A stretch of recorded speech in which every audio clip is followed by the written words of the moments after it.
Baguma Nyamurangwa mutura wa Kasenyo mugombora ya Kayanja mu district ya Kibare nagira ngo itaka rikabari yarishe nkuru konko muhereza kayija akarutayira yariguza bwanyuma yo kuritereza cyapa ryona mukama wari yatarukimanya itaka ryayiturini kuruga n'abandi bariyoko bagenzi bange kuruga nguse kwijyohike hano urabe hano oti ogenda aho olitwale kuri ekalitunsezo zangeze erinji ya kayija omutano gwange na kayija guli kuruga kutemba na kalitunsezo oti kuruga hakisaru omutano gwagulinga hakalitunsezo ezangeze Bernard Mujono wagurizita keri nagira ngo akaretwa kuri zizito mu rubowa kandi yikirizana no muhereza kayija ya muguzo bwa rukwenda gukora mu byo burambuzi. And then I entered into an agreement with Mzee Kaija kandi bakolendagano na Mzee Kaija who is the neighbor on the other southern part,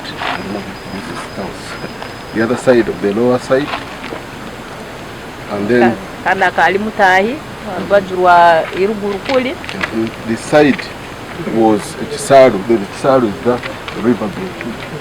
Kino cyari kibira kuonga atari mu this was forest and there was no one living here.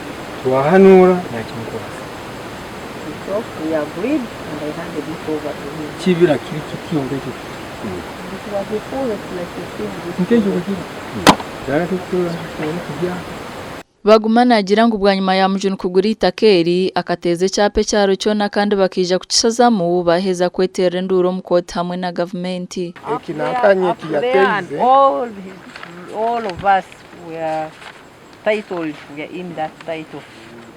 nicyo kintu mukama wange ubu yateze kintu kino twatere nduru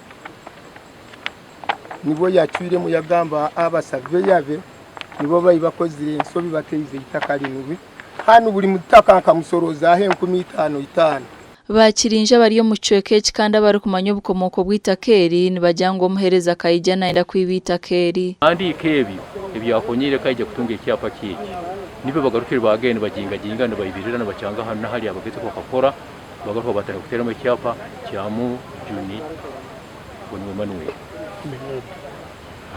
bateramo icyapa cyatora byoka bintu byona hatano rebe kwa bibiri icyakayija ikakenda na mukaga ikiyamu juni ekazi 18 mu 18 umwari bune cyanga kinga bagambire icyaro MPC Ensaro zona tukayikora twazide ko muhandi cyandiko cyo twakimuha cyonka ndacyo twakisigaza kopi yacyo tubwina hona ensaro kuzakora baita kiro kya hati kinyengo nyisize muno kusanga anti obadurizo mura muzikija taho musonga zo kandi kusanga na twara abantu hari kandi tutamuhaye omunyoro kayija kusenga omu RC yaitu abwiro tukamuleka ensaro mbali arakanga bakwakona numuhereza bagumogo kuli aliyo kurugo arusozi kuli ali amabali hagati yaho akabaruho muti omuvuli. Justice Vincent Opene muramuzi wa kote nkuru ya Hoima yashaba batura n'ababari yo mushango gwitakero kuba no buteka bareke kote korogwayo. Our locals visit is ending here. Kandi omulimo gwa koti go guhoyire gukomere hano. Then we'll do the rest of the things from Hoima. Tategaire bijja kolerwa Hoima. But we appeal to you to keep the calmness. Baito kotiya kubasaba ntinyo musigale muri bantu batekaine mutekane. Don't take the laws in your hands. Omuramuzi abahire biro 20 kwezi kwa kane 2026 kuro mushango guno kutunga ibiro byo kucamo mushango. We expect you to file by 31st of March 2026. Rejoin us 7th of April 2026. Mention on the 20th of April 2026. Itakeri kugambo hectare ziri kurenga 388 kandi ziherire kibira cya Nyakarongo Central Forest Reserve mu district ya Kibare.